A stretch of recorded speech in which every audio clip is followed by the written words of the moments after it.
Este vídeo es parte del proyecto 251M de 2023, financiado por el Gobierno de España. Bueno, mi nombre es Andrés Rebolledo Barreno, nací el 23 de junio del año 63, en una familia muy humilde, pobre, personas trabajadoras. Mi padre fue toda su vida carbonero, trabajador del monte, jornalero en realidad, ¿no?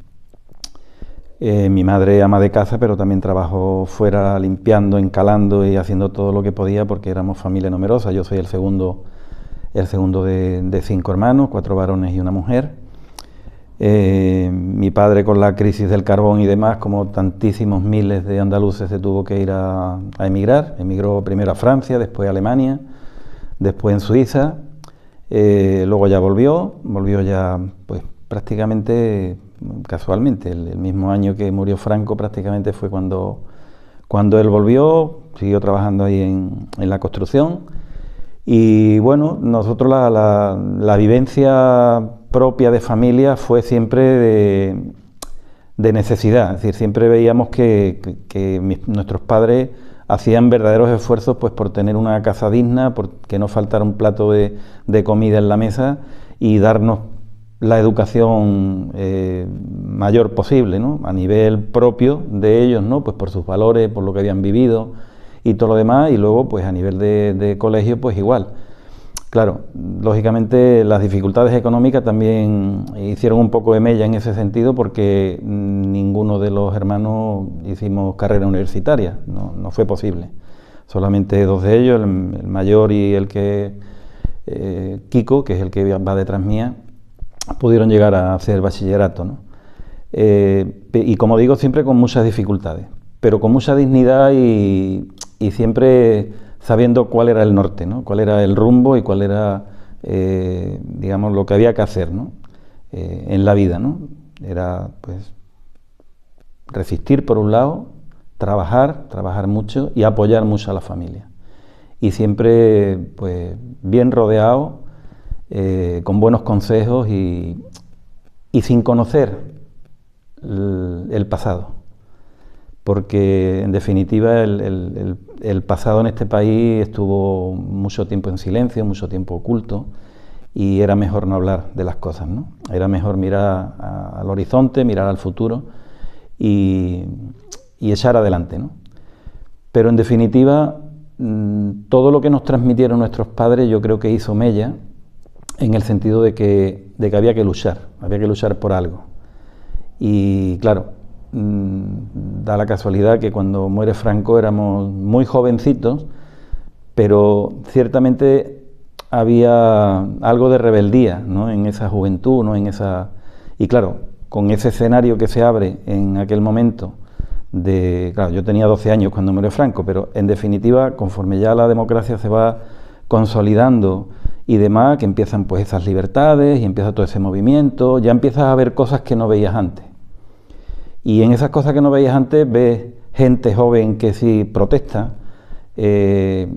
algún que otro grupo que sí, después ya supimos que habían estado en la clandestinidad y organizándose, que sin un partido, que sin un sindicato.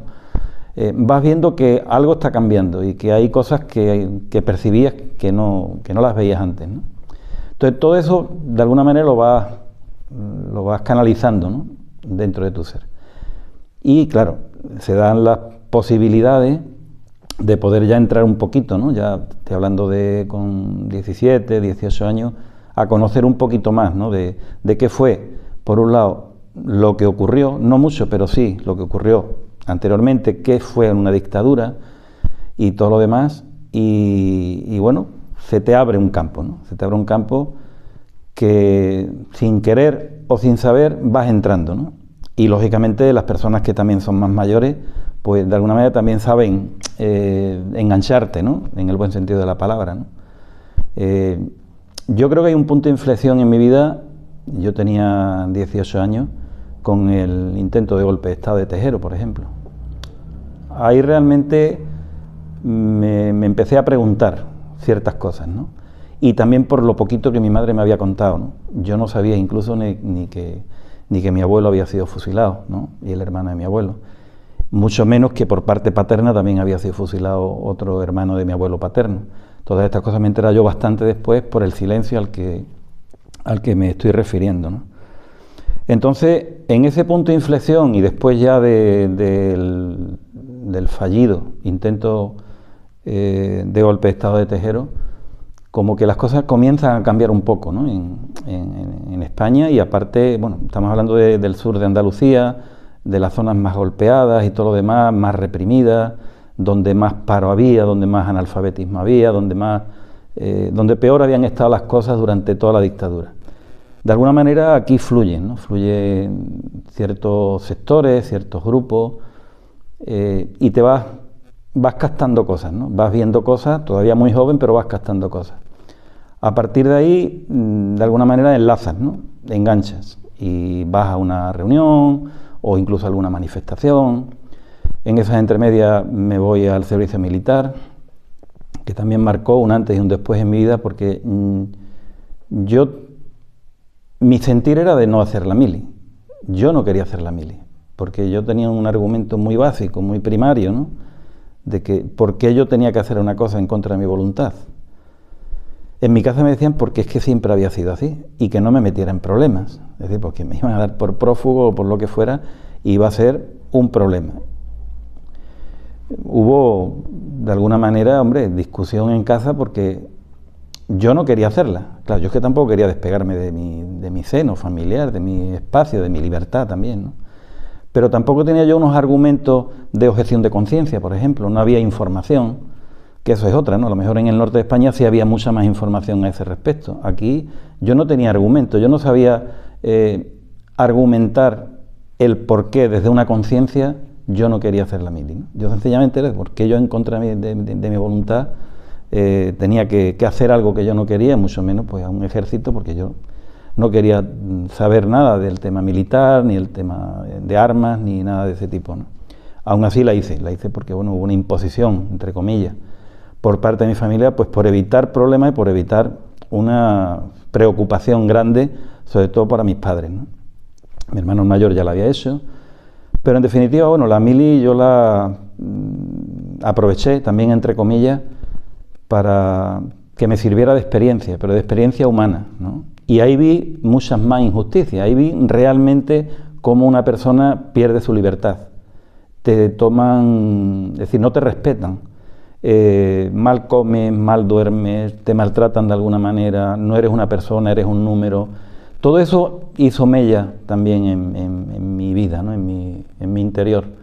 De hecho, hasta donde pude me rebelé, ¿no? Contra eso, y hablaba mucho con compañeros, ¿no? De ese tema, ¿no? Incluso me negué a algo muy anecdótico, pero que creo que es muy importante en el servicio militar, ¿no?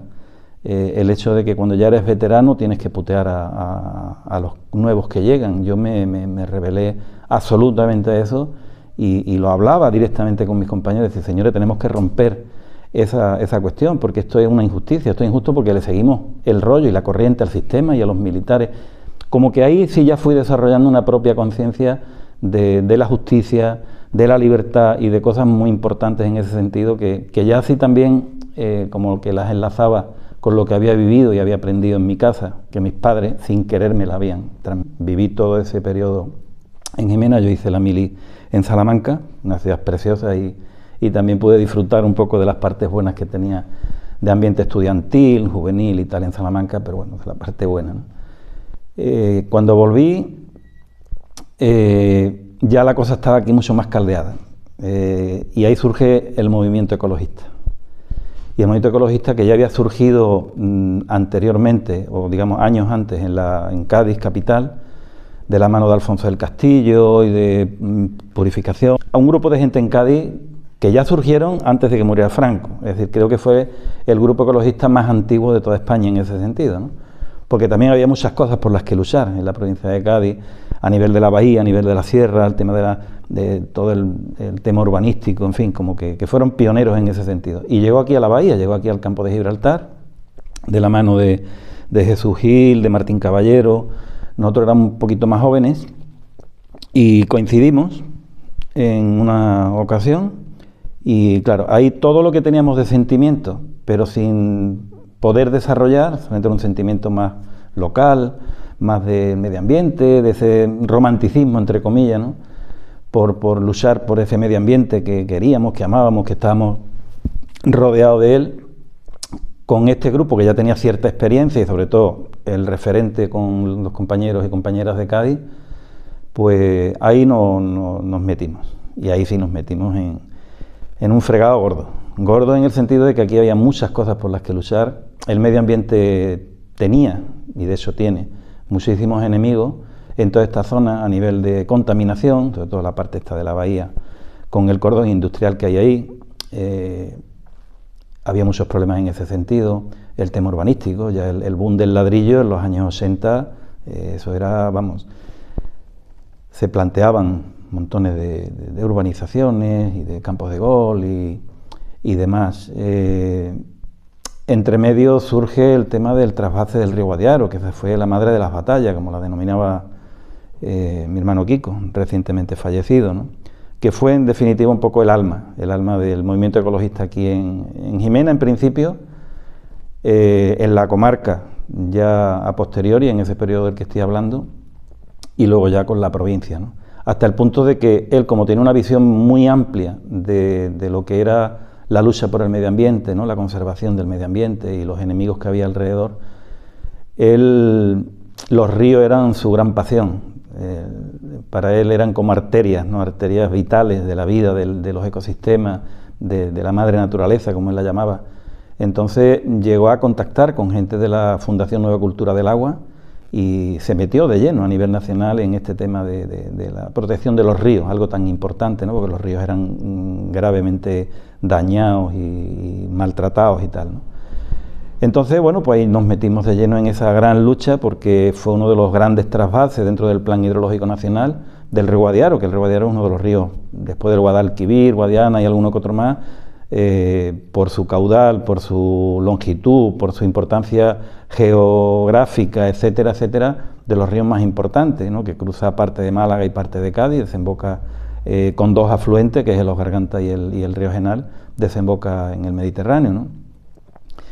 Al final fue una lucha ardua, creamos una plataforma, fueron varios años de batalla ardua, ¿no? De muchas manifestaciones, de contenciosos administrativos, ahí vamos aprendiendo, porque claro, la lucha se puede hacer en la calle, pero también hay que hacerla a nivel judicial, cuando se puede, con un gran enemigo encima, que es la administración. La administración tiene los recursos, tiene buenos abogados y tiene incluso hasta la capacidad de manipular o de imponer ciertas cuestiones para lograr esos objetivos, ¿no? Objetivos que ellos los denominan, digamos, de interés nacional, y eso prevalece ante lo que pueda ser la protección del medio ambiente. Todo eso lo vas aprendiendo, ¿no? A lo largo del tiempo, pero sobre todo con un arma que era la de bueno, proyectar hacia la sociedad la necesidad de proteger el medio ambiente en toda su extensión. Y en este caso el río Guadiaro fue para nosotros, pues, como digo, una batalla grande donde aglutinamos agricultores, sociedad en general, hacíamos charlas informativas en los institutos y siempre con el gobierno local como enemigo número uno, porque eran los principales, digamos, apoyantes, ¿no? Es decir, los que apoyaban más ese proyecto era el propio alcalde del pueblo, y por otros intereses puramente políticos y demás, porque era llevarse el agua de una zona, ¿no? Agrícola y todo lo demás, con un valor ecológico importantísimo, llevarse el agua pues para fines urbanísticos a la bahía de Cádiz, ¿no? Como digo, fue una batalla ardua donde dejas mucho tiempo, mucha energía. Eso te conlleva también ciertas diferencias en el seno de la familia, porque en un pueblo pequeño siempre se sabe que los que se oponen a este tipo de cuestiones, como la mayoría de la población opta por la postura cómoda y dicen, bueno, pues que eso es bueno, que no sé qué, que no sé cuánto, con el tema urbanístico, las urbanizaciones, que eso da mucho trabajo, y también hacer y no, que también da mucho trabajo, bueno, que se contamina, que tal. En definitiva, cuando vas a contracorriente, te genera un rechazo social, por un lado, digamos, el órgano político de turno sabe canalizar las cosas para echar a la sociedad en contra tuya, eso genera lógicamente ciertas diferencias o ciertas discusiones en el seno familiar. Mis padres preocupados, lógicamente, porque ellos venían de otra época en la que no había que destacarse, no había que señalarse, porque ya sabían ellos lo que le pasó a los que se señalaron, ¿no? Así se decía en aquel tiempo, ¿no? Aún así, prevaleció, ¿no? Prevaleció el sentir, prevalecieron los principios de el por qué, ¿no? Ahí tenías muy claro por qué luchaban, ¿no? Es decir, no era solamente pues por, ¿qué te digo, no? Por una notoriedad o por, no sé, por un hobby o por estar ahí encima, ¿no? La cuestión era de que la lucha era importante, la lucha era necesaria y formaba parte de ti. Y sabías por lo que luchabas, ¿no? A pesar de todas las inclemencias y todas las dificultades que se te presentaban y el coste, ¿no? El coste que te ocasionaba. A nivel laboral, si tú dependías de quien te pudiera dar trabajo, fuera un empresario, o si eras autónomo, como era el caso mío, que la propia gente fuera quien te diera trabajo, pues para instalación de fontanería o cosas de ese tipo, que era el caso mío, pues también hubo un coste en ese sentido. Es decir, había gente que rechazaban cuál era mi otra vida, ¿no? Entre comillas lo de mi otra vida, y claro, repercutía también. Aún así, eso se mantuvo, es decir, los principios se mantuvieron pues por pura coherencia y por eso, bueno, señores, yo no me tengo que deber sino, digamos, a ese chantaje, ¿no? Social en este sentido, ¿no? Si tengo que seguir adelante, pues sigo adelante. Como solemos decir, yo en ese tiempo tenía a mis niños criados, no tenía ninguno, no tenía mayores responsabilidades y bueno, pues me mantuve ahí en la batalla. Y en todo ese proceso, lógicamente, vas hablando con gente, vas conociendo a gente de muchísimos sitios, de otras luchas, o dentro del movimiento ecologista, pues también de cuáles eran las luchas en cada uno de los lugares. Había reuniones a nivel andaluz o a nivel provincial, manifestaciones en Madrid, por ejemplo, por el tema del trabajo del Guadiaro, pues fuimos a Madrid en varias ocasiones, ¿no? Entre media y muy importante, y en la comarca se dio también la lucha del cable de Tarifa, que fue una interconexión de alta tensión desde Marruecos aquí a España, bueno, saltándose también a la torera por parte de la administración y con el argumento de que era un proyecto de bien de interés social y tal y cual, pues bueno, que ese proyecto tenía que salir adelante. Y ahí hubo una lucha, sobre todo por los compañeros de Tarifa, apoyado por todos los compañeros y compañeras de la comarca, donde hubieron manifestaciones gruesas, los pescadores de por medio también, apoyando al movimiento ecologista para que no cruzara ese cable de interconexión de Marruecos aquí, pues porque afectaba a la pesca también, porque podía afectar a la salud con esa alta tensión a nivel eléctrico en toda esa zona. Y bueno, pues ahí nos sumamos también a esa lucha, donde mandaron antidisturbios, donde encarcelaron a algún que otro compañero y compañera, la sentaron en el banquillo, compañeros como Antonio Vegara, como Nieves García Benito y algunos que otros más, ¿no? Quiere decir que fue una época en la que lo dabas todo, el escenario lo permitía y lo exigía, tu interior también te lo pedía y estabas muy claro de que había que batallar, había que luchar, porque alrededor de todo esto había un enemigo importante. No eran los casos puntuales de contaminación aquí, trasvase del Guadiaro aquí y cable de Tarifa aquí. Por encima de todo eso había un enemigo mucho más poderoso, invisible, que en este caso pues, son los intereses económicos, las grandes multinacionales y demás. Con el tema urbanístico exactamente igual. ¿Cuántos casos de corrupción no surgieron a raíz de todas estas luchas y demás? Y al final se nos tuvo que dar la razón, ¿no? Es decir, que el boom del ladrillo y todo lo demás, todavía estamos arrastrando lo de Algarrobico, por ejemplo, en Almería, ¿no? Que parece ser que dice que lo van a derrumbar. Quiere decir que en aquella época el movimiento ecologista estaba fuerte, muy convencido de esa lucha.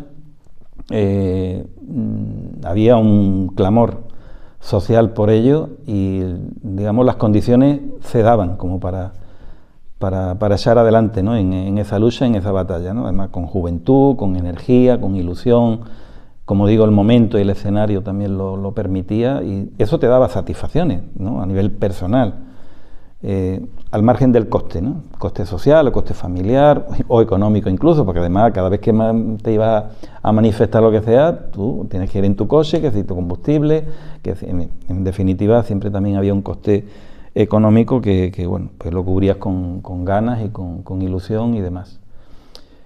Ahí en ese momento hay un impasse porque yo tenía muchas ganas de correr el mundo, ¿no?, también, de ver otras partes, ¿no?, y de ver ahí. Y América Latina me atraía. Me atraía de alguna manera, pues por lo que había leído, por los documentales que había visto y tal. Conocí a una gente de Córdoba que acababan de crear una asociación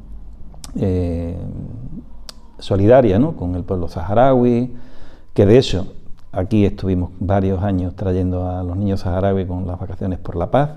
Y quiere decir que cuando te metes ya en el mundo del activismo, de la lucha y demás, hay cosas que te llegan, ¿no? Y como ves que pueden formar parte de tu hacer en ese sentido, en ese activismo, pues te involucras también, te metes en ese tema. Entonces tuvimos unas experiencias muy bonitas, muy interesantes con las vacaciones por la paz de los niños saharauis, pues bueno, organizándolo con la gente de Córdoba, pero venía aquí, cada niño o niña en una familia. Fue una experiencia muy enriquecedora porque era otra cultura, era conocer la realidad injusta de un pueblo, es decir, ibas conociendo más esa realidad más allá de tus fronteras, ¿no? De que ya no solamente era el ecologismo, ya no solamente era el medio ambiente, sino que veías que este mundo como que estaba un poco mal, ¿no?, y algo había que hacer. Y si era con la solidaridad, pues más, ¿no?, porque además eso se proyectaba. En aquella época no había WhatsApp, no había redes sociales, no había, pero bueno, de alguna manera sí se proyectaba, que si el periódico de turno o el periodiquillo local que había por aquí, alguna exposición fotográfica. Siempre intentábamos hacer cosas para que ese tipo de causas también no solamente formaran parte de uno y del movimiento que teníamos aquí, sino también de la sociedad, que la sociedad conociera que no solamente era traer los niños aquí, ¿no?, era proyectar la realidad de dónde venían esos niños, ¿no?, la gran injusticia que se había creado pues con esa cesión que hizo el gobierno español a Marruecos, saltándose a la torera pues todos esos acuerdos que sí hubieron previos, ¿no?, por parte del gobierno, del Estado español hacia el pueblo saharaui, ¿no? Digo esto porque es muy importante saber cuál es esa trayectoria, cuáles son esos antecedentes, y que si esos niños venían aquí no era porque, bueno, por casualidad o tal, sino que había que conocer de lleno la problemática y la gran injusticia. Es decir, el tema de la injusticia te lleva a ser activo en ciertas cuestiones, ¿no? Entonces vas ampliando, vas llenando ese saco, ¿no?, que lleva uno dentro en ese sentido, ¿no? Pero claro, con esa edad, con esa energía, con esa ilusión, con esas ganas, pues tiras para adelante y no tienes mayores responsabilidades, entre comillas, más allá de lo laboral o familiar, y tiras adelante, ¿no? Y como decía antes, pues bueno, di el salto. Conocí a esta gente de Córdoba, que fueron los que nos dieron la oportunidad de la experiencia con los niños saharauis, y comenzaban un proyecto en una cooperativa agropecuaria en Nicaragua, ¿no? Y bueno, pues me lo plantearon y digo, pues sí, pues yo tengo muchas ganas de dar el salto y tal. Yo tenía 25 años en aquella época, año 89. Y claro, todo esto era autofinanciado, es decir, que era una ONG muy pequeñita, ahí no había ni proyectos, no había fondos para temas de salarios ni nada. Yo me pagué mi billete, autofinanciado todo el año ese que estuve allí. Y bueno, yo llegué a Nicaragua y me metí en otro mundo, absolutamente. Estábamos hablando de un país en su 10º aniversario de la Revolución Popular sandinista del año 79, se iba a celebrar al poco de yo llegar el 10º aniversario, donde era un país entero celebrando un triunfo de una revolución, comparable a la que hubo en Cuba en el año 59, por ejemplo. Para mí todo eso era muy desconocido, pero claro, te abres a un mundo totalmente diferente, rico en actividad, en solidaridad, en profundidad política también, ¿no? Cosa que yo eso lo había dejado quizás un poco al margen. Yo en ese aspecto estaba muy verde, es decir, yo en aspectos políticos y todo lo demás, como que no, yo había estado aquí en el activismo ecologista y poco más, ¿no? Nunca de partido, nunca de tema político y tal, ¿no? Claro, llegas allí y llegas a un espacio, como digo, diferente, pero con unas aristas increíbles de el porqué de una revolución, es decir, por qué se da una revolución en Nicaragua, cuáles eran los proyectos propiamente de la propia revolución a nivel social, a nivel de reforma agraria, a nivel de educación, de alfabetización, de un país que fue totalmente analfabeto durante siglos. En pocos años la propia revolución alfabetiza a todo un país, ¿no? Que fue la cruzada, la gran cruzada. Es decir, digo esto porque son elementos muy importantes que para uno son desconocidos, pero conforme va uno viendo la realidad in situ de algo tan desconocido pero tan rico, tan importante, de organización comunitaria, de muchas cosas que como que uno no conocía o que aquí no se daban, pero llegas allí y ves a personas campesinas, la gran mayoría, pero con una dialéctica y una capacidad de argumentos y de explicarse, cosas que de alguna manera te enseñan también y te vas metiendo más también, ¿no? Total, allí estuve un año en esta cooperativa agropecuaria, me volví, pero claro, se hizo poco ese tiempo, ¿no? Al cabo de un año, después de trabajar otro poco, ahorrar y tal, me fui para Nicaragua un segundo año, a la misma cooperativa, para concluir una parte de infraestructura, otra parte de un taller de mecánica, y junto con otros dos compañeros, un catalán y un gallego que se quedó allí el tiempo aquel, ¿no? Y bueno, ahí se completa, pues digamos, esa primera fase, ¿no? Dentro de mi tiempo en cooperación internacional, con un aprendizaje importantísimo, ¿no? Porque conoce, como digo, mucha gente incluso más mayor, ¿no? Y del propio país, ¿no? Cuáles son los órganos allí en la propia... en un país además que celebra el 10º aniversario de su revolución y al poco tiempo, en unas elecciones libres, pierde quien ganó la revolución. Y se implanta de nuevo una política neoliberal de un partido de derecha apoyado por Estados Unidos dentro de esa política que hubo de guerra de baja intensidad con la contrarrevolución. Digo esto porque son elementos que vas aprendiendo, que vas conociendo y vas entendiendo el porqué de las cosas, ¿no? Es decir, allí estábamos todos convencidos de que la revolución iba a seguir en esa línea de apoyo a los campesinos, de alfabetización, de derechos sociales, etcétera, etcétera. Y bueno, pues hubo todo un trabajo oculto durante X años, desde la propia guerra que Estados Unidos implantó allí con la contrarrevolución y que de alguna manera lograron convencer a una sociedad de que tenía que cambiar el tema, porque si no iba a continuar la guerra. En fin. Fue un chasco importante, pero bueno, seguimos trabajando en esta cooperativa. Era una cooperativa sandinista además, con las ideas muy claras, y durante todo ese periodo, bueno, pues aparte del trabajo, pues era el participar en todas las asambleas, en todas las reuniones, en todo lo que se desarrollaba dentro de la cooperativa, ¿no? Todo eso te da un aprendizaje también y te consolida de alguna manera, ¿no? Con todo esto vas madurando también, ¿no? Ya no es tener 18 cuando comenzaste, sino que ya estamos hablando de 28, 10 años después.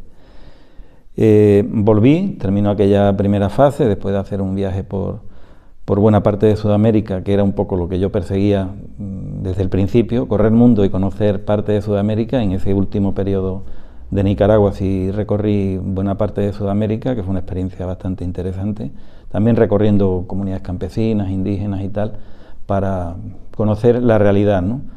Un poco como lo del diario de la motocicleta, ¿no? Valga la comparación, ¿no?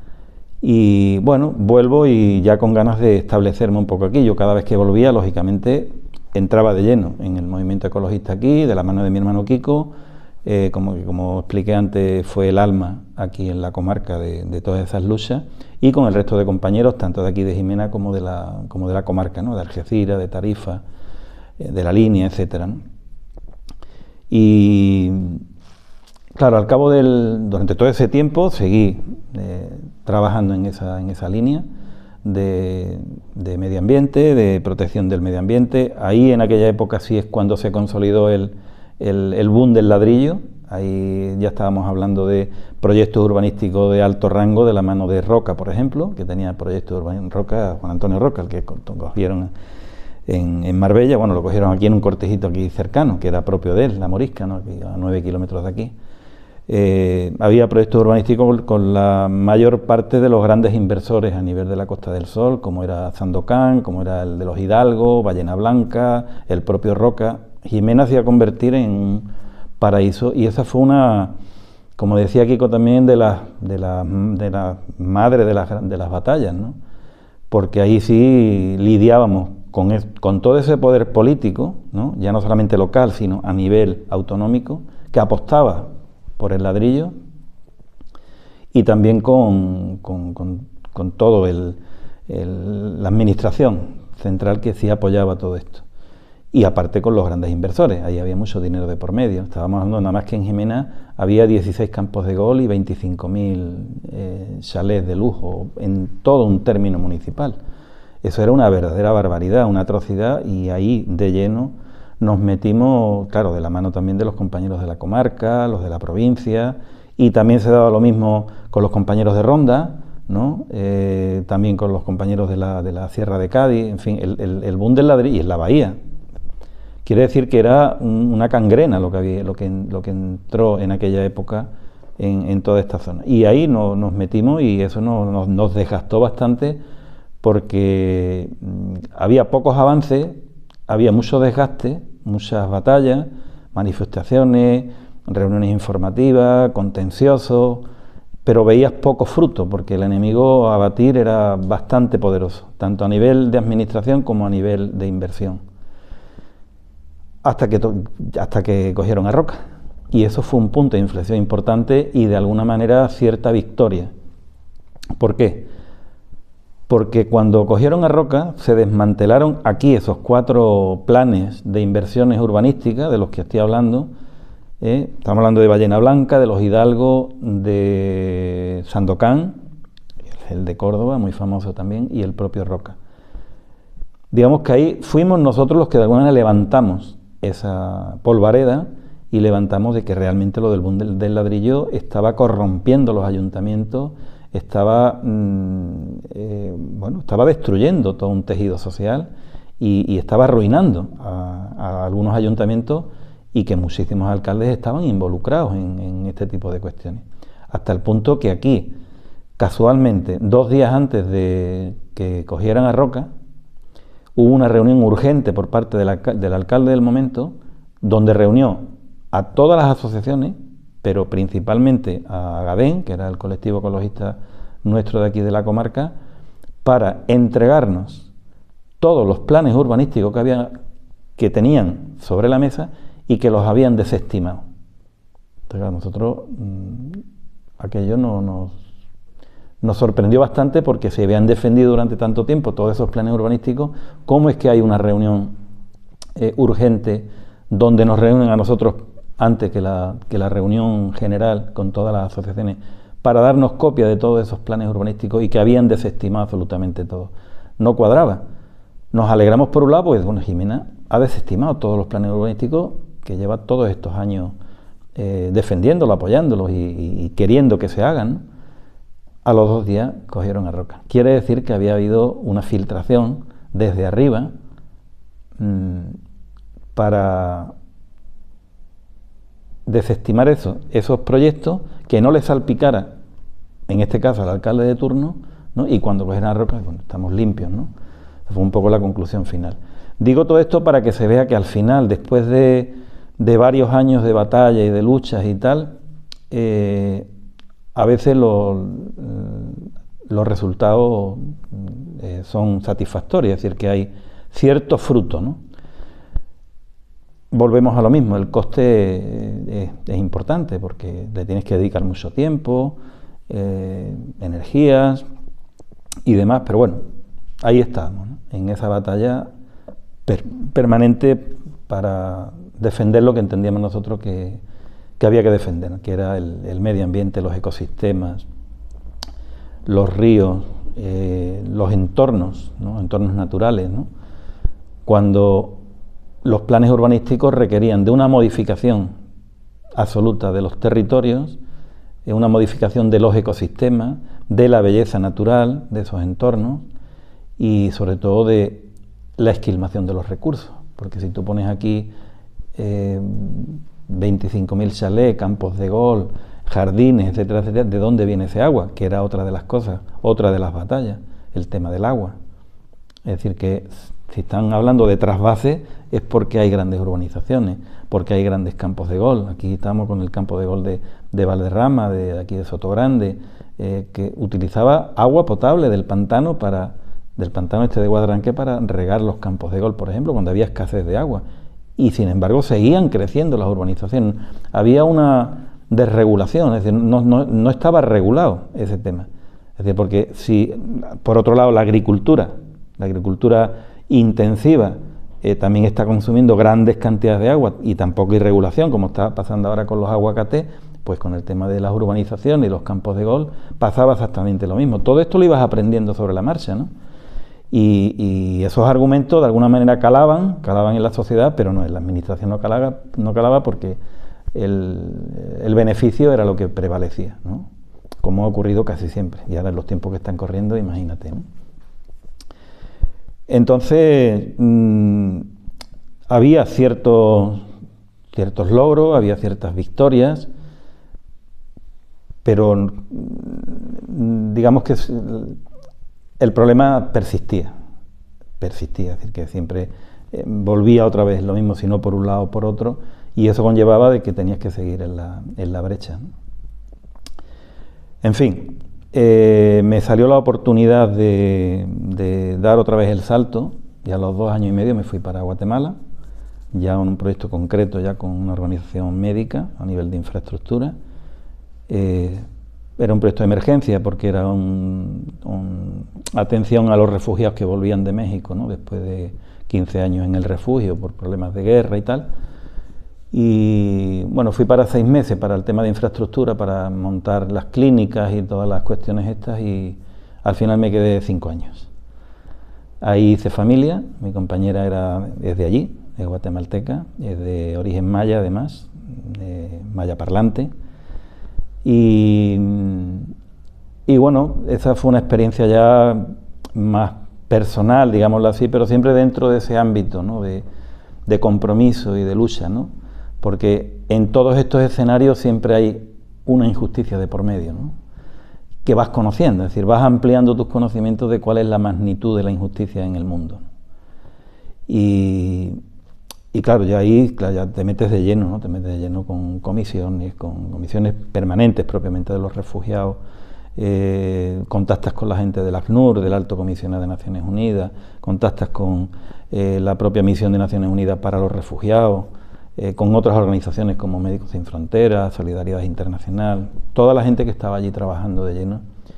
Y claro, ya ahí te consolidas de alguna manera, ¿no? Como que como ser humano tienes que hacer lo más que puedas, ¿no? ante tal monstruo, ¿no? Que hay de por medio. Es decir, en toda esta trayectoria pasas de ser un adolescente con unos antecedentes, con una trayectoria, con una familia, una historia familiar, y en todo ese periodo, estamos hablando de, yo ya cuando volví de Guatemala, que fue en el 2000, yo tenía 30 y algo de años, te forjas, ¿no? Te forjas, te cambia la vida, lógicamente. Es decir, que no es lo mismo no hacer nada de lo que te llevo contando a tener toda esta trayectoria. De alguna manera te consolida, te enseña, te va forjando como ser humano, pero también te va desgastando. Te desgasta de alguna manera porque ves que aunque hay ciertos logros, pero el monstruo está ahí. Y a las pruebas me remito, ¿no? De lo que está sucediendo ahí. Pero siempre hay un incentivo, ¿no? Siempre hay algo que te impulsa y te... Entonces, cuando vuelvo de Guatemala, siempre hubo una cosa que rondó, ¿no?, en mi cabeza, también la de mis hermanos y tal, porque mi madre desde que éramos adolescentes siempre decía, pues cuando le preguntaban por nuestro abuelo, por su padre, pues decía, ella siempre contestaba lo mismo, no, murió en la guerra, ¿no? Murió en la guerra. Pero claro, no te daban más explicaciones, ¿no? Y hasta un determinado momento que ella fue la que nos pidió a ver si podíamos averiguar dónde podía estar enterrado su padre.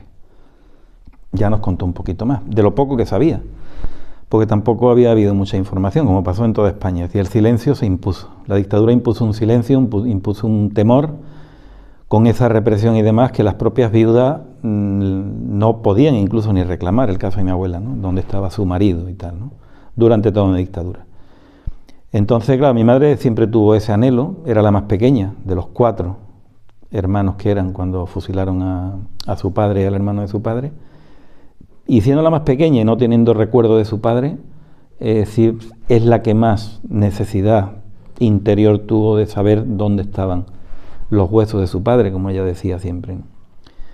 Entonces mi hermano el mayor trabajaba en el juzgado, era agente judicial en aquella época, y estuvo indagando por los diferentes registros civiles de la provincia y tal, por si estaba asentado, ¿no?, el fallecimiento, el enterramiento. No podía ser nunca porque fueron fusilamientos extrajudiciales, y fueron en la época de terror caliente, ¿no?, del golpe de Estado, y ahí donde los pillaron los fusilaron, y bueno, hay toda una historia que es la que recogemos aquí en la Casa de la Memoria de lo ocurrido en la Sauceda y en el Marrufo. Entonces no hubo suerte en ese sentido. Pero sí había voces ya y gente que contaban que en el Marrufo, el Cortijo, la gente de la Sauceda se la llevaron para allá, allí los fusilaron y tal. Y en ese momento, claro, se dio la oportunidad dentro del movimiento memorialista de la comarca, ¿no?, de incorporarme ahí para ver si de alguna manera a través del movimiento, sin dejar la lucha por el medio ambiente. Quiere decir que yo cuando volví de Guatemala me incorporé al grupo aquí, con mi hermano, con el resto de compañeras y compañeros y tal, pero surgió esta posibilidad, digo, me involucro en este tema. Y ahí empezó toda esta historia, ¿no?, de aquí, de lo que es la Casa de la Memoria y todo lo demás. Porque sí logramos un proyecto de investigación de lo ocurrido en la Sauceda y en el Marrufo, logramos hacer unas catas arqueológicas donde localizamos varios cuerpos, y luego hubo una exhumación con una identificación de los 28 cuerpos que sacamos, y entre ellos estaban mi abuelo y el hermano de mi abuelo, entre otros tantos, ¿no?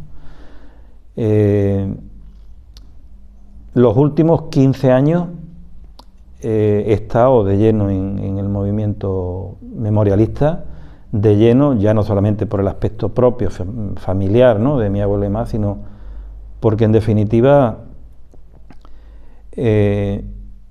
entendemos que esto es una necesidad social, esto es una asignatura pendiente que tiene el Estado español con la sociedad española, y sobre todo con las víctimas del franquismo y con todos sus familiares, porque hay pendientes que después de 50 años que se van a cumplir desde que murió Franco, todavía hay más de 100.000 fusilados en las cunetas y en las fosas comunes, en las tapias de los cementerios.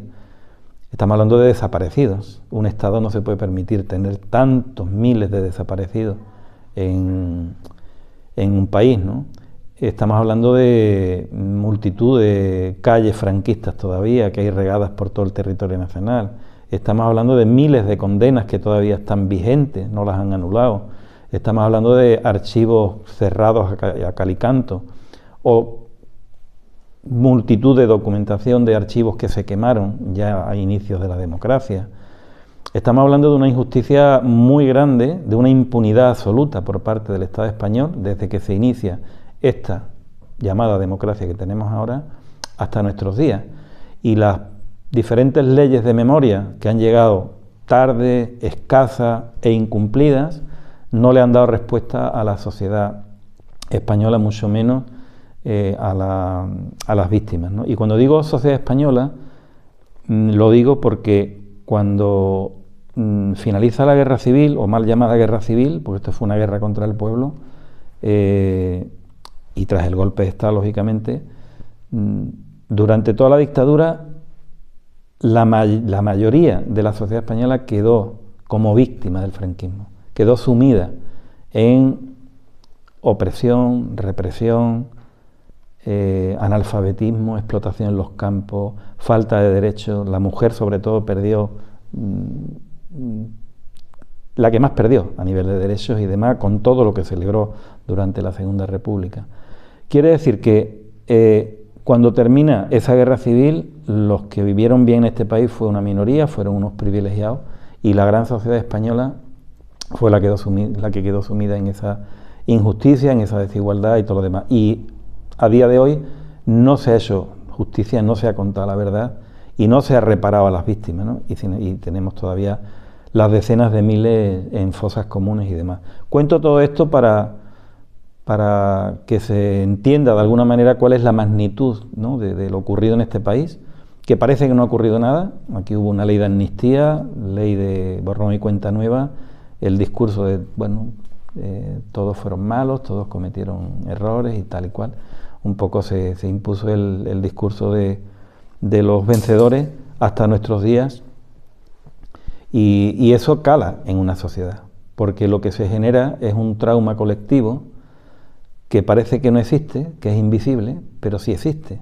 Es decir, cualquier sociedad, y así lo entendemos nosotros, ¿no?, cualquier sociedad que resuelva una asignatura pendiente y un trauma colectivo de la magnitud de lo que ocurrió en este país, si lo resuelve, va a comportarse de diferente manera, va a estar mucho más liberado, más descargado, no va a pasar de generación en generación, como es el caso mío, ¿no? Yo tengo hijos, ¿no?, ya adultos, y de alguna manera yo he transmitido esa cuestión, porque yo no lo tuve resuelto, mi madre mucho menos.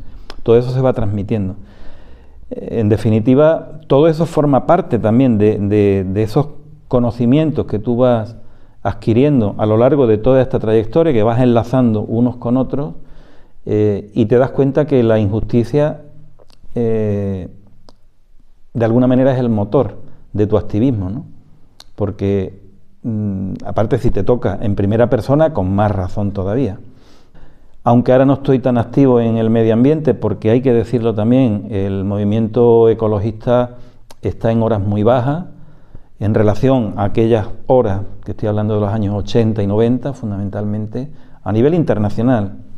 Es decir, no sé lo que está pasando en ese sentido, pero el medio ambiente está muchísimo peor que en aquella época, y a las pruebas nos podemos remitir de cómo está el tema medioambiental, de contaminación, de grandes incendios, de todo tipo a nivel medioambiental, esos grandes problemas que hay, pero la lucha ha mermado en ese sentido. La sociedad como tal es menos consciente, o le da más igual,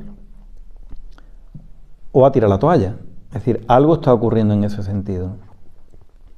Entonces yo la conciencia la mantengo a ese nivel, la preocupación también, quizás no tanto el activismo en el medio ambiente, estoy más de lleno en memoria histórica, pero que en definitiva todo tiene que ver con esa trayectoria y con esos eslabones que han habido a lo largo de mi vida, pues para estar siempre activo. Porque la historia es seguir siendo activista de algo, ¿no?, en algo, ¿no? Andrés.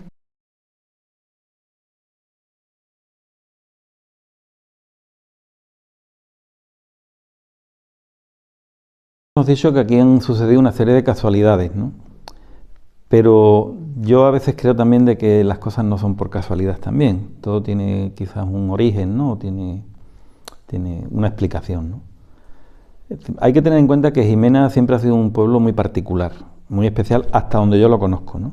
Bueno, históricamente hablando lo ha sido siempre, porque por aquí han pasado todas las civilizaciones casi conocidas. Aquí hay restos íberos, fenicios, romanos, árabes, hay pinturas rupestres también de aquellos del Paleolítico, etcétera, ¿no? Está ubicado en un lugar como muy especial, geográficamente hablando, climatológicamente hablando, y por aquí se han dado, como digo, muchas civilizaciones, muchas culturas, y eso de alguna manera también consolida a las propias sociedades, ¿no? Pero ya remitiéndome un poco a lo más cercano, Jimena fue un pueblo que resistió mucho durante el golpe de Estado. Es decir, cuando todos los pueblos de la provincia de Cádiz y de la bahía. Fueron tomados en los primeros días. Aquí tardaron más de 2 meses en tomar Jimena, quiere decir que hubo resistencia, ¿no? Estamos hablando de que aquí también había un comité republicano también, es decir, de la CNT, de quizás otros partidos y tal, o sindicatos, que de alguna manera tenían esa conciencia y bueno, en ese aspecto yo creo que Jimena siempre ha tenido esa particularidad de lucha, ¿no? El por qué está esta casa aquí, ¿no?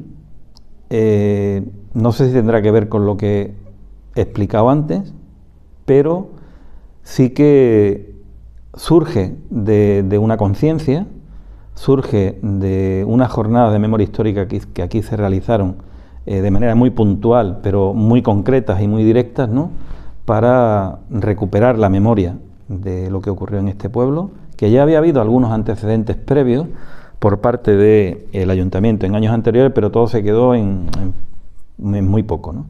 En aquellas jornadas sí que potenciamos el tema, ya no solamente hablamos de Jimena, sino que hablamos de todo lo que ocurrió en el campo de Gibraltar y fundamentalmente lo que sucedió en la Sauceda, porque la Sauceda era como algo muy desconocido, pero que sí despertaba mucha curiosidad y sobre todo por la peculiaridad de lo ocurrido allí, porque la Sauceda está a media hora de aquí, es término municipal de Cortes de la Frontera, pero con mucha relación con Jimena, con los pueblos de alrededor,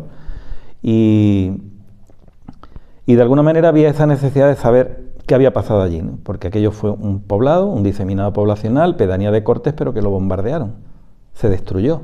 Fue de los primeros, por no decir el primer, bombardeo hacia población civil en un conflicto bélico, digamos, que no fue conflicto bélico, sino fue un bombardeo indiscriminado hacia población civil que salió despavorida y demás, que el pueblo quedó destruido, el pueblo quedó borrado del mapa, ya no se logró reconstruir ni recuperar nunca, y no se sabe ni la gente que murió en ese bombardeo, ni los que fusilaron cuando entraron las tropas, que ya pudieron entrar, porque la Sauceda resistió hasta el 31 de octubre, es decir, todavía más que Jimena, con un comité republicano resistente y muy fuerte, y una vez que lograron todo esto que te estoy contando, el cortijo del Marrufo, que estaba enfrente, ya en términos municipales de Jerez de la Frontera, porque aquello es una linde fronteriza, provincial y de término municipal, pues en este cortijo, que lo convirtieron en un campo de concentración, pues fueron deteniendo toda la gente que huyó hacia Málaga y que volvía,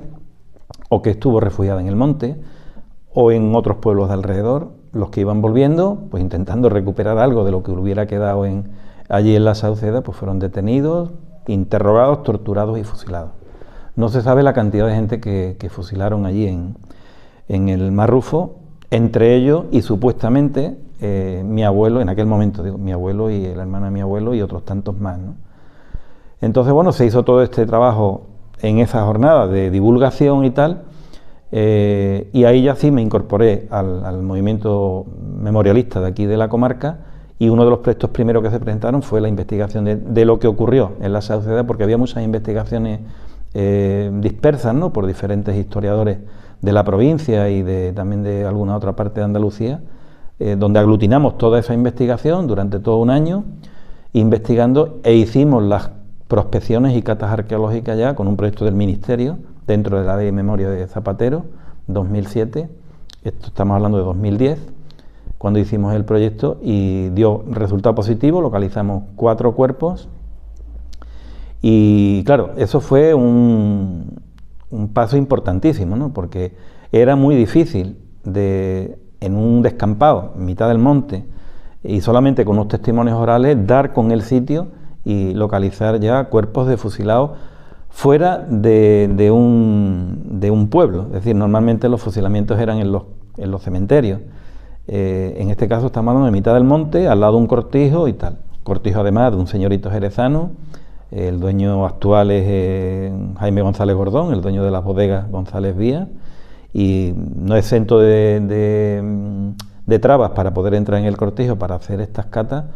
Al final accedió porque hubo que apretar ahí un poco el tema, y claro, con esta localización, por un lado fue el logro que tuvimos, ¿no?, a nivel familiar, a nivel de colectivo y a nivel de movimiento memorialista, ¿no? Fue una cosa que sonó mucho porque le dimos mucha difusión a nivel de la prensa, con asesoría histórica y también con gente muy preparada a nivel arqueológico, etcétera, ¿no?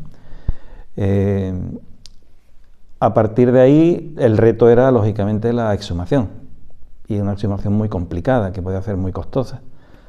La administración central pues dijo que nada, ya estaba gobernando Rajoy, ¿no?, con el famoso presupuesto cero para memoria histórica. La Junta de Andalucía, que en un principio iba a apoyar, pues tampoco, pero en esas entremedias surge un familiar que tenía a su bisabuela y a su abuelo desaparecidos en aquel lugar, nos leyó por la prensa de lo que habíamos logrado de localizar en esas fosas comunes, y resultó ser, bueno, un empresario de fortuna. Estamos hablando del dueño de los relojes Lotus Festina, Miguel Rodríguez, y este hombre nos contó su historia, de lo que le había contado a su madre y su tía, de lo que le había pasado tanto a su abuelo como a su bisabuela, ¿no? Su madre vive todavía, de hecho, con casi 100 años. Él vino por aquí, estuvimos hablando largo y tendido, fuimos al Cortijo, fuimos a la Sauceda, fuimos al cementerio de la Sauceda, que estaba en ruina y abandonado, y se ofreció a colaborar, ¿no?, como persona de fortuna, ¿no? Tenía los recursos económicos como para ello. Aún así, nosotros agotamos todas las vías administrativas para que fuera la administración quien asumiera esa responsabilidad, porque una exhumación era algo de mucho peso, de mucha importancia y de mucha responsabilidad. Entonces, al final, la administración pues se lavó las manos, no quiso hacer la exhumación. Este hombre siguió insistiendo y aceptamos. Pero ya aceptamos no como movimiento memorialista, sino como asociación de familiares, en la cual él también formaba parte. Creamos la Asociación de Familiares Represaliados del Franquismo de la Sauceda y del Marrufo, y fue la encargada directa de administrar los fondos y de llevar a cabo la exhumación, de manos de historiadores por un lado, arqueólogos y antropólogos por otro, ¿no?, donde creamos ahí un campo de trabajo con estudiantes de historia y arqueología, familiares, simpatizantes, colaboradores. Tuvimos que hacer un campamento en toda regla allí, porque estábamos en mitad del monte y allí había que estar trabajando. Estuvimos 4 meses seguidos trabajando allí en la exhumación, y había que dar de comer, de dormir y toda la infraestructura en mitad del monte que había que hacer para... Allí había entre 25 o 30 personas permanentemente trabajando. Entonces, bueno, montamos allí las carpas, montamos toda la infraestructura de campaña, de un campamento como tal, con su comedor, su cocina, su dormitorio, de campaña, vamos. Y fue una experiencia muy, muy rica, muy interesante, que de alguna manera ha servido de referente a otras exhumaciones posteriores, tanto en campo de trabajo como en infraestructura necesaria para una exhumación como tal, ¿no? Y claro, dio resultado positivo la exhumación. Este hombre, como digo, financió todo. Se recuperaron 28 cuerpos, 7 de ellos mujeres, todos con signos de violencia, maniatados, con alambre, arrojados como animales a la fosa, el tiro de gracia correspondiente, en fin. También vas aprendiendo mucho en todo este proceso, ¿no?, de los propios arqueólogos, de los propios antropólogos, ¿no?, donde tienen la capacidad de reconstruir un cuerpo después de casi 80 años enterrados, mal enterrados, y te dicen el sexo, la edad, causa de muerte, signo de violencia, el tiro de gracia, en fin, ellos sacan sus propias conclusiones, hacen los informes. Ahí fuimos muy escrupulosos y muy meticulosos, ya no solamente con la contabilidad de esos gastos, que había que trasladarla lógicamente a quien financiaba este proyecto, sino a nivel ya de los informes propiamente arqueológicos para la denuncia que presentamos. Presentamos denuncia lógicamente al Juzgado de Jerez y a la Guardia Civil, como parte del protocolo, ¿no?, porque entendíamos que son crímenes de lesa humanidad y no prescriben. Lo que pasa es que la ley de amnistía se antepone a todo eso. Eso es gran parte de la injusticia en este país. Es decir, en el 77 firman la ley de amnistía y aquí todos fueron perdonados, ¿no? En fin, de eso hay mucho que hablar, pero en definitiva fue lo que impidió, de alguna manera, que esa denuncia que nosotros pusimos pues tuviera recorrido. Nos respondieron a los 6 meses de que ellos mismos, sin haber venido al sitio, dijeron que bueno, esos crímenes han prescrito porque hay una ley de amnistía, pero bueno, si usted no se ha personado ahí, ¿Cómo sabe que son crímenes? Pueden ser restos de otra cosa o tal. Ellos dedujeron que sí que eran digamos, fusilamientos del tiempo del golpe de Estado y tal, pero bueno, sin asumir judicialmente hablando nada. Todos los jueces se rigen por la ley de amnistía y ahí no hay más nada que investigar, no hay nada que juzgar y demás. Recurrimos a la audiencia provincial y nos respondieron en los mismos términos, aplicándonos las costas. Es decir, que la ley esta de Gallardón fue la que también nos la aplicaban, cosa que no pagamos lógicamente, pero doy el dato para que se vea un poco la impunidad, ¿no? Y la injusticia tan grande ante algo que es tan flagrante, ¿no?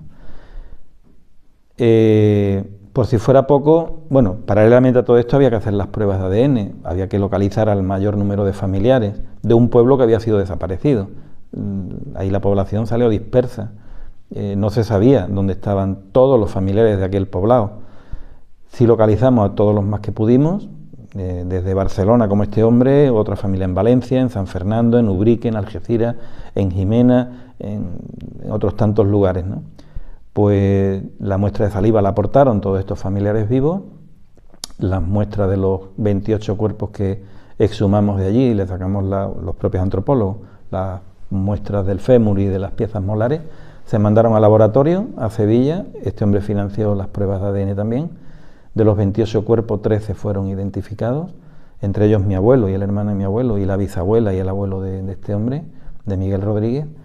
Y hay una cosa muy interesante que hicimos antes de exhumar los cuerpos, que fue convocar a todos los familiares localizados. Hicimos un encuentro de familiares en el sitio, que hay fotografías y demás, donde de hecho sacamos muestras de saliva a algunos de los familiares que vinieron a visitarnos, ¿no? Fue un encuentro muy importante porque allí se generó una especie de catarsis, ¿no? Importante dentro de este trauma colectivo del que yo te hablaba antes, ¿no?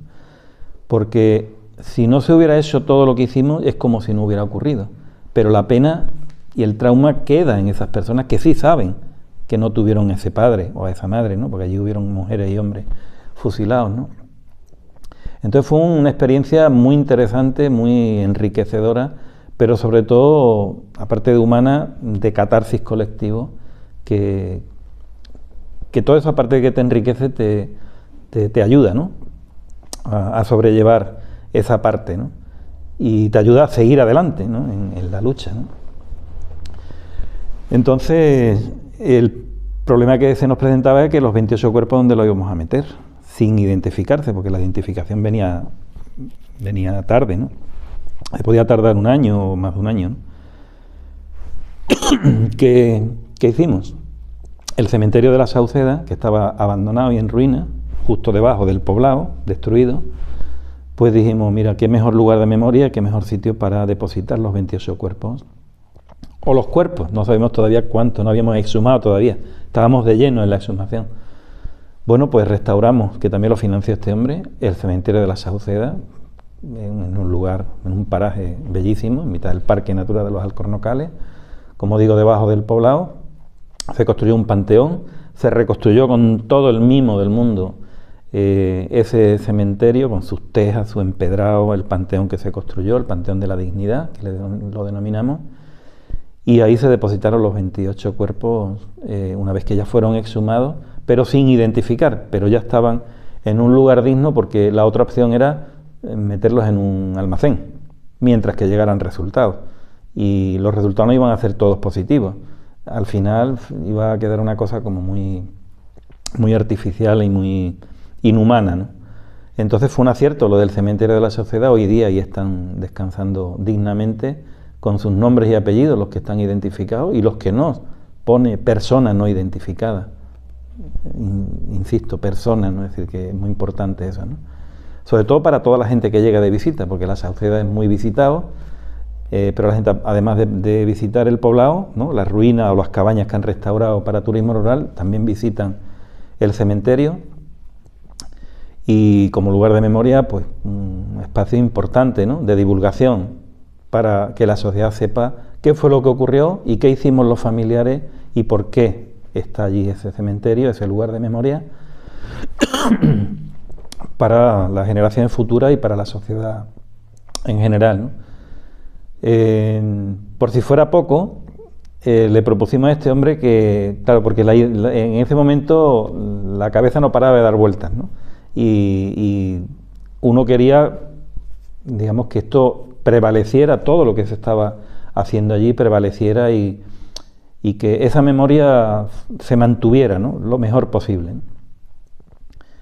Esta casa estaba en ruina, estaba en venta, y le propusimos a este hombre de que si nos apoyaba para crear aquí la Casa de la Memoria de la Sauceda.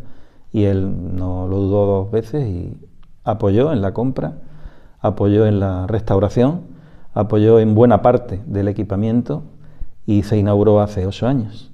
Entonces, claro, como tú bien dices, este es un pueblo pequeño, es un pueblo, bueno, pues aquí, al otro lado de la provincia, como quien dice, ya estamos más en provincia de Málaga que en... Pero claro, tenemos la suerte que es un pueblo de turismo rural, con muchas visitas, visitas a nivel nacional y muchos extranjeros también. Entonces, eso nos da la posibilidad y la herramienta de esa divulgación que entendemos que tiene que tener una historia como la que te acabo de contar. Y ya no solamente por lo de la Sauceda, sino por lo que ocurre en el campo de Gibraltar, con los prisioneros republicanos que estuvieron como mano de obra esclava trabajando en toda esta zona durante todo el periodo de Segunda Guerra Mundial. El tema de la guerrilla antifranquista, el tema del exilio, todo eso a través de las visitas que nos vienen. La casa está abierta diariamente, no solamente con eso, sino también con una oferta educativa, que para nosotros es muy importante.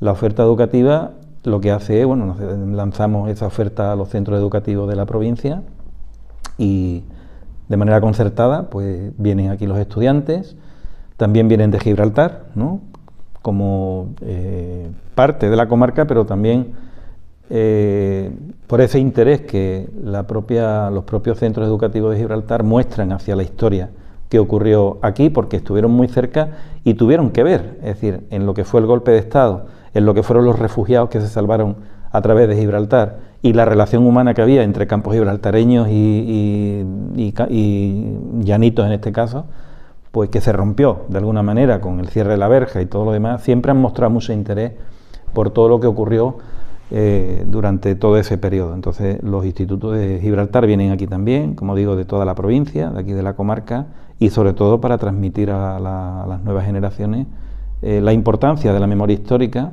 sobre todo con lo que está lloviendo a ese nivel, por el gran desconocimiento que hay a ese nivel, porque ahí forma parte de esa asignatura pendiente, y nunca mejor dicho, ¿no? En los centros educativos nunca se ha dado esta historia, siempre ha pasado o de puntillas o sencillamente no se ha hablado. ¿Por qué? Porque no se resolvió cuando se debió resolver. Es decir, cuando murió Franco y empieza la dictadura es cuando había que haber hecho todo ese proceso, y es lo que ha reivindicado el movimiento memorialista siempre, de que había que haber contado la verdad, haber hecho justicia y haber reparado a las víctimas. Como responsabilidad de Estado, ya no de gobierno, que también, y sobre todo habiendo estado gobernando como gobernó durante 3 legislaturas el Partido Socialista de la mano de Felipe González y Alfonso Guerra, que tuvieron la gran posibilidad, la mayoría de gente viva, testigos directos, familiares directos, y no lo hicieron. Es decir, que hay una irresponsabilidad, y no digo más calificativo, pero una gran irresponsabilidad por parte de este partido, de ese Estado en ese momento y del gobierno como tal. Optaron por la postura cómoda de decir, bueno, ya se irán muriendo los más mayores, y lo que no sabían es que los nietos entramos con más fuerza en ese sentido, como una necesidad también, ¿no? Pues por ese trauma transmitido, ¿no?, involuntariamente a los hijos y también a los nietos, porque hay nietos y bisnietos. Yo soy nieto, pero es que hay bisnietos que están dentro de esa, a nivel nacional. Es decir, el movimiento memorialista en España es muy amplio, está muy disperso porque hay muchísimos pueblos y en cada pueblo hay un episodio y en cada pueblo hay familiares, ¿no? Pero que sigue manteniéndose esa asignatura pendiente, por supuesto, y a nivel educacional pues también. Entonces por eso la casa en ese sentido es tan importante. Si fuera una casa hecha, digamos, en un ámbito local, pues no tendría lo mejor sentido, porque quien ha venido ya no va a estar viniendo todos los días, ¿no? Pero como aquí nos visita gente, bueno, la última visita importante que tuvimos fue la de Nieves con Costrina, ¿no? Que allí ha venido 3 veces, nos ha dedicado 2 programas, aquí ha tenido un reconocimiento en el 8º aniversario, Y la casa como tal es un referente a nivel de movimientos memorialistas de todo el país, de muchísimos historiadores e investigadores, de muchísimos familiares también. Hay muchas consultas que se hacen por saber qué pasó con mi familiar que estuvo encarcelado o que fue fusilado y tal. Juanma es el encargado de investigar y de dar alguna luz a esos familiares que tienen esa necesidad de saber qué pasó con su abuelo, su bisabuelo, su padre y tal. Entonces la casa como que tiene esa función permanente que en definitiva es una labor que debería hacer la administración, pero no la hace. Y bueno, pues aquí estamos, ¿no?, con esta gran herramienta que por una serie de casualidades, pero sobre todo con muchísimo esfuerzo de muchísima gente, hasta en la actualidad. Es decir, aquí está el Foro por la Memoria del Campo de Gibraltar y la Asociación de la Casa de la Memoria como tal, porque la Asociación de Familiares ya se disolvió. Cumplió su función con la exhumación y el inicio de la casa y ya pasó a manos de la propia Asociación de la Casa como entidad. El movimiento memorialista en la comarca lo inician compañeros sobre todo de Algeciras, de la mano de Luis García Bravo, que fue un pionero en todo esto. Sigue batallando, él ya no está en el Foro por la Memoria, tuvo su momento de creación y todo lo demás, y otros tantos compañeros. Entonces, claro, yo me incorporé porque yo lo único que hice en aquel momento, 2009, fue participar en unas jornadas de memoria histórica, pero el Foro por la Memoria asistió, vio el éxito de esa jornada, que duraron 3 días, con ponencias muy importantes e interesantes, y este hombre, Luis García Bravo, dijo, a ver, se tenéis que incorporar os invitamos a que se unáis al Foro por la Memoria del Campo de Gibraltar, que había surgido entre el año 2004 y 2005. También pioneros, porque el movimiento memorialista en España es muy nuevo. Estamos hablando del año 2000. Quiere decir que desde que muere Franco en el 75 hasta el año 2000 no hubo movimiento memorialista en este país. Todavía se mantuvo ese miedo, ese silencio y esa irresponsabilidad de Estado de la que te hablo, ¿no? Fue en el 2000 cuando surge, ¿no?, a raíz de una exhumación que se hizo en Burgos de la mano de Emilio Silva, ¿no?, que es el nieto de este hombre que exhumaron en aquella zona de Burgos, creo que fue. Ahí surgen, ¿no?, en el 2000, de la mano también de historiadores, de muchos nietos, de familiares, de hijos directos e hijas directas, ¿no?, de fusilados. Pero durante esos 25 años el silencio y el miedo se mantuvo, ¿no? Entonces en 2004 surge aquí en la comarca, que de alguna manera es pionera también, ¿no?, en la provincia y demás. En 2009 me incorporo por la invitación que me hacen estos compañeros y ahí fue donde dije, oye, yo sí tengo una historia familiar y es la Sauceda y es mi abuelo. Entonces lo que sí quisiera, si me incorporo, al menos que le entremos a este tema. Y ahí se presentó el proyecto, lo financió el Ministerio de Presidencia en tiempo de Zapatero todavía, 2010. Y ahí empezó todo.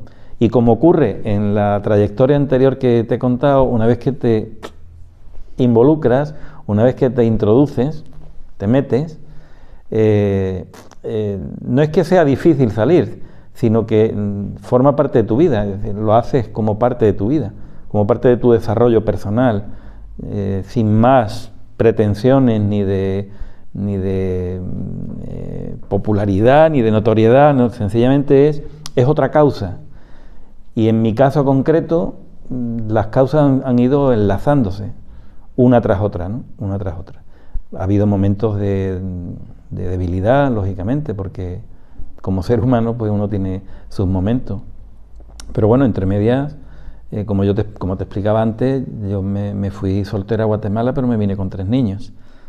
Es decir, María tenía 2 criaturas cuando yo la conocí, allí en Guatemala, como parte del proyecto. Era enfermera y traductora de uno de los grupos étnicos con los que estábamos trabajando y tal.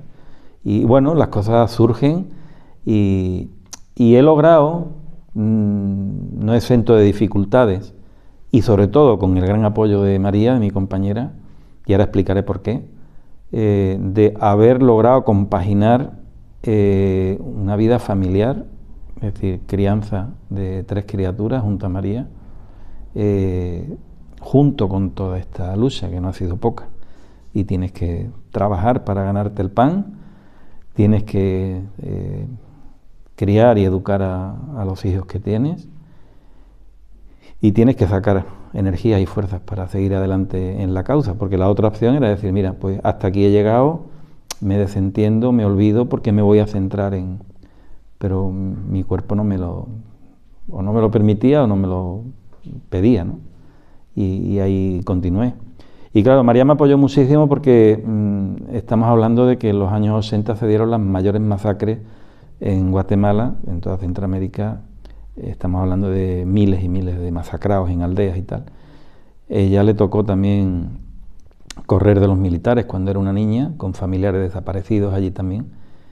Y en Guatemala sí hubo un proceso muy interesante, que estando allí nosotros se estaba dando de la mano del propio arzobispado de Guatemala, por parte de la Comisión de Esclarecimiento Histórico de Naciones Unidas, para todas las aldeas masacradas en los años 80 en Guatemala. Entonces ahí sí que aprendí un poco de este tema también, pero María sí que ella sabía de la importancia que tenía o que tiene para una persona lograr recuperar algo tan importante como lo que yo recuperé, ¿no? Como es el caso de la historia de mi abuelo y de mi tío abuelo, y sobre todo para mi madre, que aún vive, ella va a cumplir 90 años ahora, pero en 2013 recibió los resultados del ADN de su padre y de su tío. Eso es muy importante. Entonces, en el caso mío sí que mi compañera me apoyó absolutamente porque entendía que era algo que había que hacer, porque es algo muy importante para un ser humano, ¿no? Es decir, el lograr rescatar esa memoria, esa historia y sobre todo los restos, ¿no? Y darle digna sepultura, hacerle los homenajes correspondientes. Y claro, aparte de eso, es trasladar, divulgar, hacer partícipe a la sociedad de la importancia que tiene esto, porque es que hay miles y miles de personas en este país que tienen esa necesidad o la desconocen y a través de la memoria histórica llegan a conocerla, ¿no? Entonces, lo que uno persigue con este proyecto y con todo lo que uno hace es construir una sociedad también mejor en ese sentido, más sana, más limpia, más descargada, sin traumas y en definitiva una sociedad mejor, ¿no? Que es lo que uno persigue en toda lucha, ¿no? Sea la que sea. Todo el que esté activo en una lucha lo que intenta conseguir es una sociedad más justa, más igualitaria, mejor.